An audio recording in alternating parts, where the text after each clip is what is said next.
Beaucoup. Merci beaucoup pour l'invitation. Alors moi, j'ai pas de chanson, je suis désolée, mais j'espère que ça va quand même vous intéresser. Donc effectivement, je suis neuropsychologue et j'ai une activité à la fois de recherche et je suis responsable donc d'une équipe CNRS où on étudie tous les processus cognitifs depuis leur développement in utero jusqu'à la fin de la vie. Et puis, je suis responsable aussi d'un service clinique à l'hôpital où on prend en charge les bébés à partir de 1 mois et les patients sans limite d'âge qui ont des troubles cognitifs, quelle qu'en soit l'origine. Et donc aujourd'hui, effectivement, je vais vous parler d'un sujet qui, j'espère, va vous intéresser. C'est le fait d'essayer de comprendre ce qui se passe dans votre cerveau quand tout d'un coup vous avez cette sensation que vous êtes sur la même longueur d'onde que la personne qui est en face de vous. Et si c'était vrai que les cerveaux s'accordent véritablement. Et donc, je pense que c'est quelque chose que vous avez dû éprouver, surtout parce que vous passez beaucoup de temps avec les personnes que vous essayez d'aider et que vous êtes dans une relation clinique, comme nous à l'hôpital. Et il se passe donc, que ce soit dans la vie de tous les jours ou dans votre vie professionnelle, forcément des moments où vous êtes sur la même longueur d'onde que l'autre. Donc, on va parler interaction sociale, ce que vous connaissez bien, synchronisation cérébrale, ce que vous connaissez peut-être moins bien, justement ce qui se passe dans votre cerveau, et puis forcément empathie. Donc, en termes d'interaction sociale, vous savez sans doute qu'il y a eu cette théorie qui a été proposée à la fin des années 80 sur l'existence d'un cerveau social. Et c'est toute cette approche qui a finalement développé l'idée qu'il y aurait un lien entre la taille du cerveau et nos compétences sociales, et en particulier entre la taille du cortex frontal, donc à l'avant de la tête, et notre capacité à interagir. Et c'est à partir de ce moment-là qu'on a développé tous ces concepts d'intelligence sociale, émotionnelle, de cognition sociale. C'est-à-dire que les interactions ne sont plus restées dans le domaine simplement des affects et de la psychologie, mais on s'est intéressé aux interactions en termes cognitifs. Et donc, on considère qu'on a évidemment ce cortex frontal et surtout préfrontal qui est très impliqué dans les interactions sociales, mais aussi énormément de régions dans le cerveau. Et on ne cesse de découvrir des régions dans notre cerveau qui sont impliquées dans les interactions. Pourquoi ? Parce que simplement, il faut... Alors, je ne sais pas si j'ai un pointeur. Je n'ose pas appuyer partout. Donc, c'est pas grave, je vais vous dire verbalement.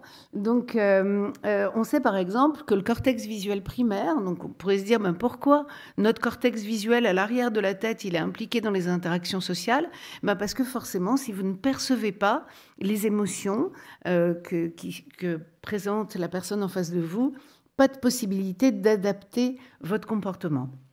De la même façon, pour la reconnaissance des visages, etc. Et finalement, les interactions sociales, elles mettraient en jeu non seulement des règles vraiment qui conditionnent notre comportement en société, mais aussi notre mémoire, notre langage, notre perception, changer de perspective. Donc, on s'intéresse beaucoup en ce moment à une région dans le cerveau qui est à la jonction entre le lobe temporal et le lobe pariétal et qui permettrait justement de changer de perspective et véritablement de voir le monde comme si on était l'autre et pas nous-mêmes.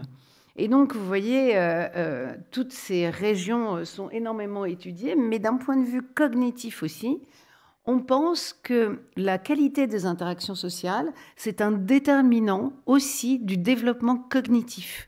Et donc, vous voyez, il y a des tas d'études qui proposent l'idée que si on comptabilisait en quelque sorte le nombre de vraies relations dans l'enfance, on arriverait à déterminer la qualité de l'épanouissement ensuite professionnel, personnel à l'âge adulte. Et donc, créer des interactions réelles, j'y reviendrai, de bonne qualité, augmenterait la longévité, serait une tâche très cognitive puisqu'il faut faire attention à l'autre, percevoir ce qu'il exprime, le comprendre, l'analyser, adapter notre comportement, trouver peut-être une solution, c'est ce que vous faites au quotidien. Et donc finalement, beaucoup de chercheurs travaille à essayer de comprendre tous les processus cognitifs et toutes les aires cérébrales qui sont impliquées dans les interactions réelles et qui expliquent d'ailleurs pourquoi le réseau social réel, il a une taille limitée. Vous ne pouvez pas entretenir de vraies relations avec la Terre entière comme vous pourriez le faire sur les réseaux sociaux parce que ça a un coût véritablement cognitif. Et donc, il y a des gens qui travaillent pour essayer de comprendre si c'est proportionnel à la taille de l'amygdale, qui est cette structure qui nous permet de percevoir très vite, de pouvoir percevoir la connotation émotionnelle d'une situation. Et on se demande justement, enfin on pense qu'on a un pré-équipement à la naissance qui va nous permettre de développer ça.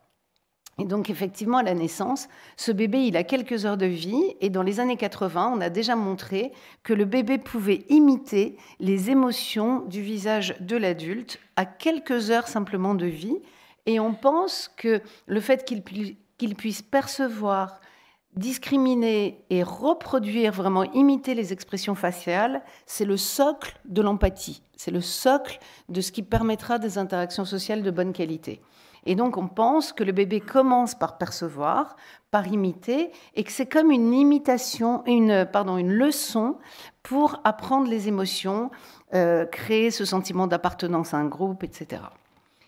Et donc, on sait maintenant que si le bébé, dès la naissance, ne bénéficie pas de ce bain social et ne peut pas faire ce type d'acquisition, comme par exemple dans les orphelinats ou comme dans la nature pour les enfants sauvages, même si le bébé naît avec un cerveau parfaitement opérant, avec le pré-câblage qui lui permet de développer les interactions sociales, il ne développera pas ses compétences et surtout, on sait maintenant que ça aura des répercussions sur l'ensemble du développement, non seulement cognitif, mais aussi psychomoteur, etc.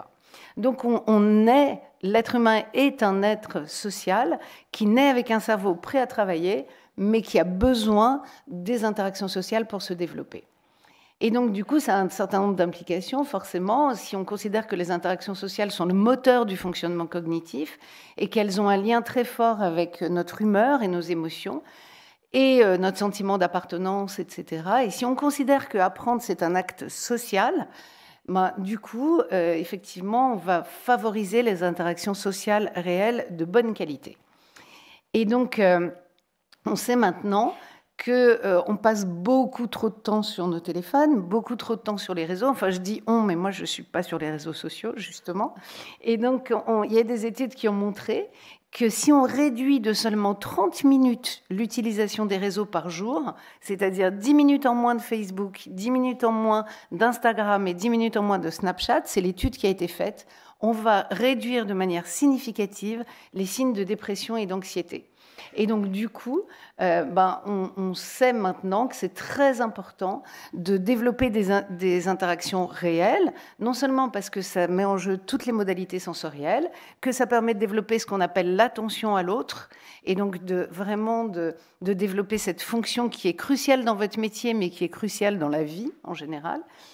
Et on sait aussi que les comportements prosociaux activent le circuit de la récompense, et c'est pour ça que ça nous fait tellement de bien et que ça nous fait tellement plaisir. Donc, de la même façon, voilà, l'humour, les interactions agréables vont activer ce circuit de la récompense. Et donc, c'est pour ça aussi que c'est important de les développer. Alors, je vais vous parler un petit peu de synchronisation cérébrale, et ça, c'est des recherches vraiment très récentes. Donc, on avait la possibilité, jusqu'il y a quelques années, de mettre des gens dans une IRM fonctionnelle ou dans un scanner et de regarder leur cerveau en activité pendant qu'ils font une tâche. Maintenant, on a la possibilité de faire ce qu'on appelle de l'hyperscanning. Et cette fois-ci, on va mettre 2 personnes en même temps dans une IRM fonctionnelle ou dans un scanner, et on va regarder ce qui se passe dans leur cerveau pendant qu'ils interagissent. Et donc, on va pouvoir leur demander soit de s'imiter en temps réel, soit de s'imiter après un délai temporel. On voit quelque chose, 5 minutes après, on va devoir faire la même chose que ce qu'on a vu, que la personne faisait, ou bien on va leur demander de discuter, par exemple. Il y en a un qui parle, l'autre qui écoute. Et on regarde ce qui se passe dans leur cerveau pendant qu'ils sont en interaction.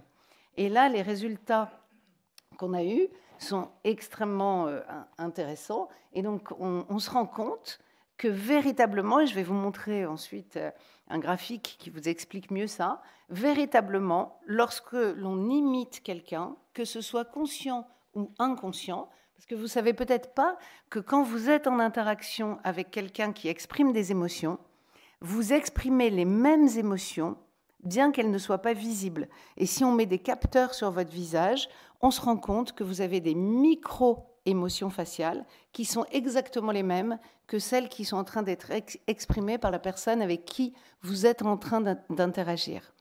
Et donc, on sait qu'il y a un mimétisme extrêmement important quand on est dans une interaction, que ce soit en termes d'expression, d'émotion, de posture, de mouvement, de démarche. Et donc, par exemple, le bâillement, c'est un exemple. Si vous voyez quelqu'un bâiller, vous allez bâiller parce qu'il y a cette résonance dans votre cerveau qui fait que vous ne pouvez pas inhiber la production du bâillement.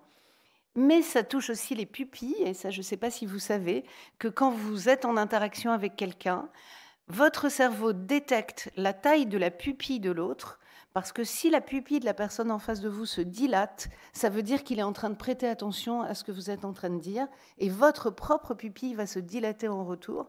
Et ces signaux, ils sont perçus par le cerveau, mais pas par vous consciemment. Mais c'est un marqueur de l'intérêt, finalement, que chacun porte à l'autre dans la relation.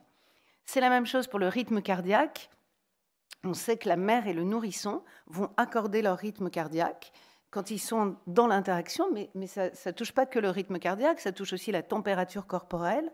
On sait que quand un bébé naît, s'il a un petit peu froid, la température de sa maman va augmenter pour le réchauffer. S'il a un petit peu chaud et que sa maman le tient contre elle, la température de la maman va diminuer pour qu'il se refroidisse.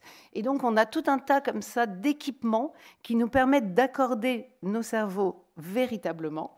Et vous avez sans doute entendu parler des neurones miroirs, qui sont ces neurones qui sont dans votre aire prémotrice et qui s'activent lorsque vous regardez quelqu'un faire une action. C'est un peu comme si votre cerveau faisait la même action que celle que vous êtes en train de regarder, sans doute pour mieux la comprendre ou mieux vous identifier à l'autre qui est en train d'agir. Et donc, on pense que c'est la base du contact et des interactions sociales. Et donc, en termes de langage, ce qui vous concerne, parce que j'imagine que dans ces longues rencontres, il y a beaucoup de périodes où vous parlez avec la personne en face de vous. Donc, le langage oral, il s'est installé bien avant le langage écrit. Dans une conversation, il y a un locuteur qui parle, un auditeur qui écoute, et évidemment, ça change si c'est un dialogue. Et on pense que c'est vraiment la base de l'interrelation. Et les chercheurs, évidemment, ont choisi le langage pour essayer de se demander ce qui se passait dans le cerveau de quelqu'un qui écoute, quelqu'un qui est en train de parler. Et donc là, sur ce graphique à droite, ce que vous voyez, c'est ces fameuses expériences d'hyperscanning. Donc on a mis 2 personnes dans des scanners en même temps. On enregistre leur activité cérébrale exactement en même temps. Et on enregistre, alors je vais bouger parce que je ne suis pas sûre de...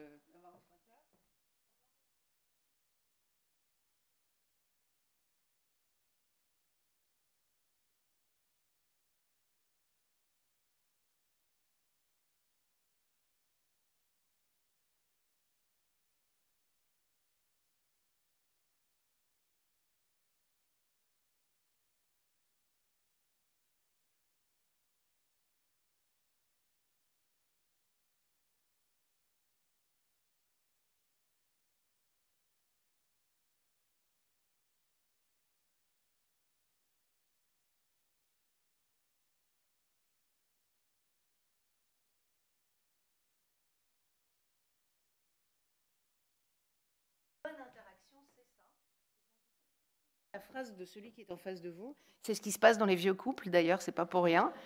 C'est parce que les cerveaux sont parfaitement accordés, on n'a plus qu'un cerveau pour 2, en quelque sorte. Et donc, il y a cet accordage qui ne marche que si le langage a du sens. Donc, n'essayez pas de raconter n'importe quoi à la personne en face de vous.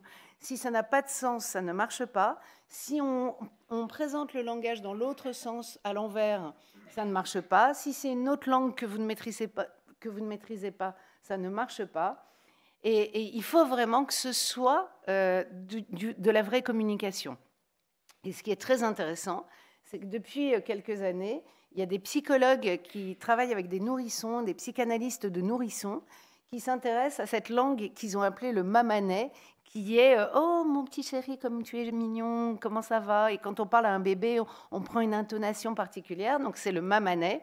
Et ce mamanet, il est capable de rétablir des interactions quand elles ne sont pas de bonne qualité à la naissance, et c'est probablement parce que dans le cerveau, il se passe ça, un accordage entre le cerveau du bébé et le cerveau de la maman.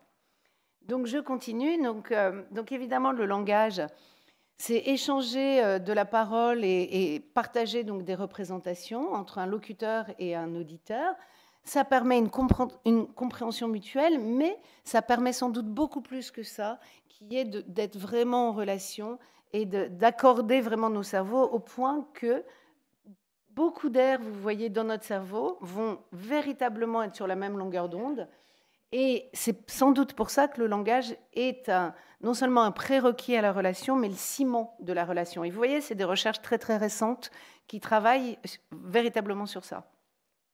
Donc du coup, il y a une vraie synchronisation cérébrale, on est vraiment sur la même longueur d'onde. Ça marche d'autant mieux qu'on est dans une relation proche. Donc il y a eu des études qui ont montré que quand un enfant joue avec un de ses parents, les deux cerveaux vont véritablement avoir exactement la même activité, mais ça ne marche pas si l'enfant joue avec quelqu'un qui n'est pas du tout proche de lui. Et donc, dans les couples, on a montré que si on montre à quelqu'un la photo de l'être aimé, dans des couples qui sont ensemble depuis des années, il active dans son cerveau la même région que celle qu'il active quand il voit sa propre photo.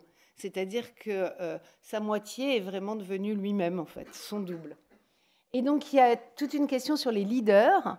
Et donc, il y a des recherches qui visent à comprendre si les leaders sont des personnes qui arrivent justement à accorder un grand nombre de cerveaux à leur cerveau au moment où ils communiquent.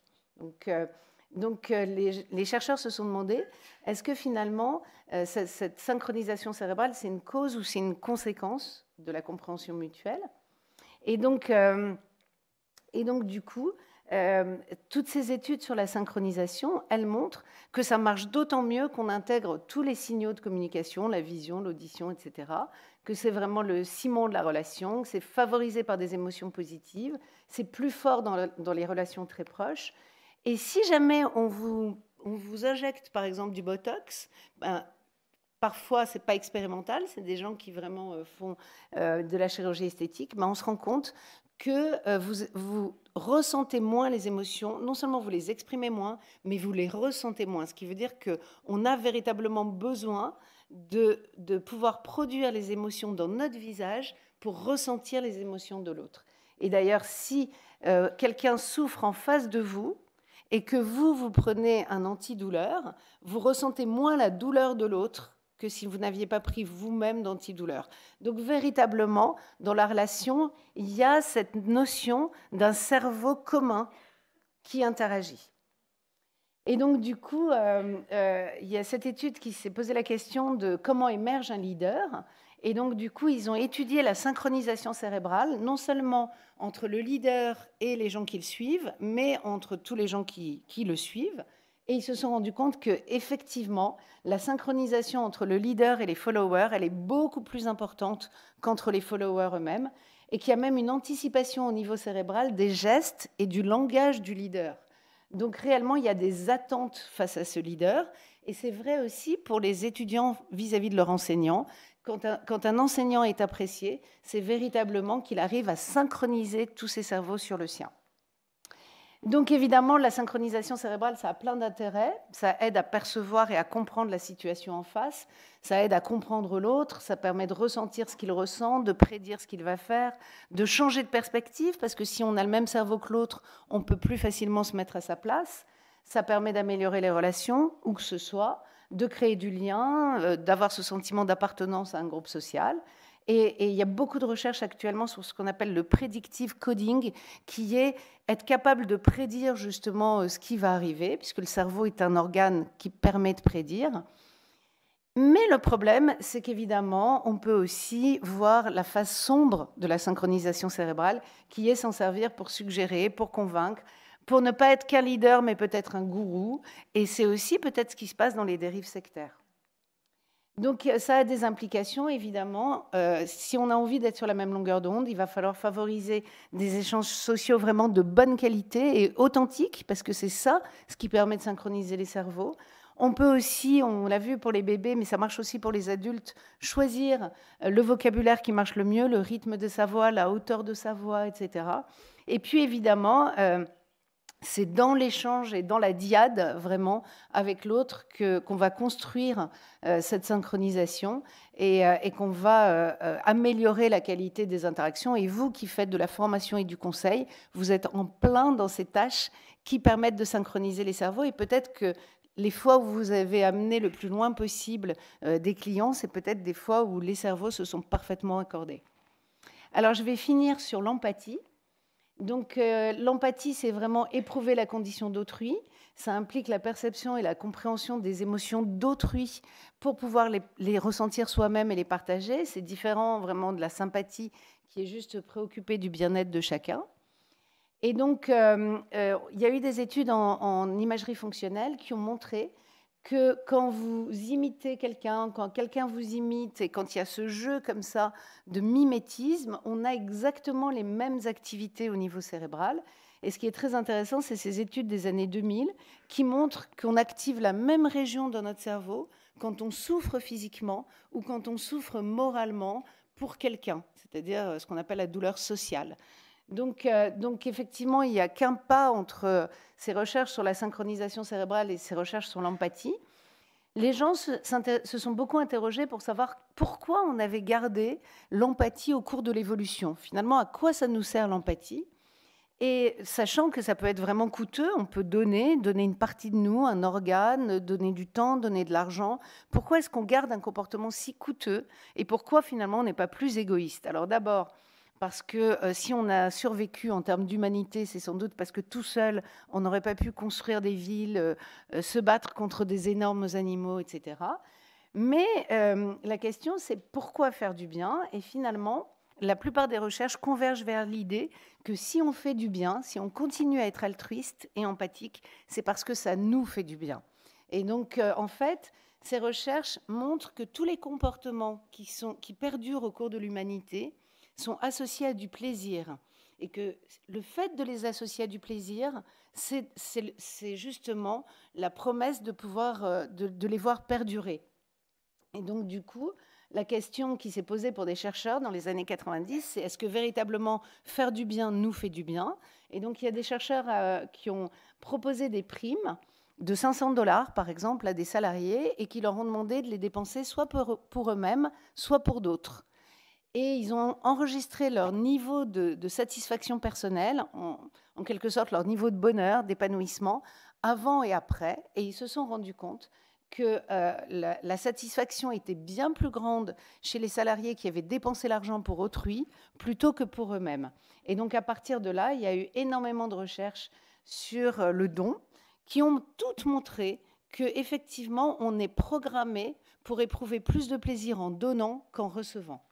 Et donc, du coup, on sait maintenant qu'on active ce circuit de la récompense lorsqu'on fait un don, que le don soit matériel, que ce soit un don de temps, que ce soit juste aider quelqu'un, peu importe. Et donc, du coup, on sait maintenant qu'il y a un bénéfice moral, cognitif et physique. Quand on fait du bien, on peut se sentir mieux moralement, ça on le sait. Mais on peut aussi, on sait maintenant que ça développe les capacités cognitives, en particulier l'attention, la mémoire, la résolution de problèmes. Et il y a même des études qui ont montré que plus on était altruiste, plus on avait de chances de réussir professionnellement. Donc, je vous livre l'information. Et ensuite, ça produirait aussi un bénéfice physique avec une longévité plus importante, une réduction des risques cardiovasculaires, une réduction des pensées négatives, en particulier chez les adolescents, qui serait proportionnelle à l'ampleur du don. Voilà, donc du coup, en termes d'implication, c'est important de finalement préserver ce cercle vertueux de l'altruisme, puisque, alors on dit vertueux parce que on commence par percevoir la situation de l'autre, par comprendre ce qui se passe et développer vraiment ce qu'on appelle le souci de l'autre, qui va développer des sentiments positifs. Qu'est-ce que je peux faire pour l'aider? Une motivation, un don altruiste, et ainsi de suite. Et donc, du coup, on étudie actuellement. Donc, moi, j'ai une étudiante en thèse qui fait une thèse sur est-ce que développer l'altruisme chez les enfants peut véritablement développer leur processus cognitif. Donc dans quelques années, on en saura plus. En tout cas, ce qui est sûr, c'est que c'est important d'avoir des programmes en entreprise où on peut choisir sa cause et où on peut aider ensemble, parce que si on cumule les interactions sociales et l'altruisme, alors là, on est certain d'avoir le maximum de bénéfices moraux, mais aussi sur tous les plans. Et donc, c'est important de s'impliquer en équipe. Voilà, et donc je finis par vous citer ce dernier livre que j'ai écrit, qui s'appelle « Une journée dans le cerveau d'Anna », où vous allez retrouver tout ça, et où j'ai essayé de décrire simplement ce qui se passe dans le cerveau d'une jeune femme à chaque instant de sa journée. Voilà, merci beaucoup.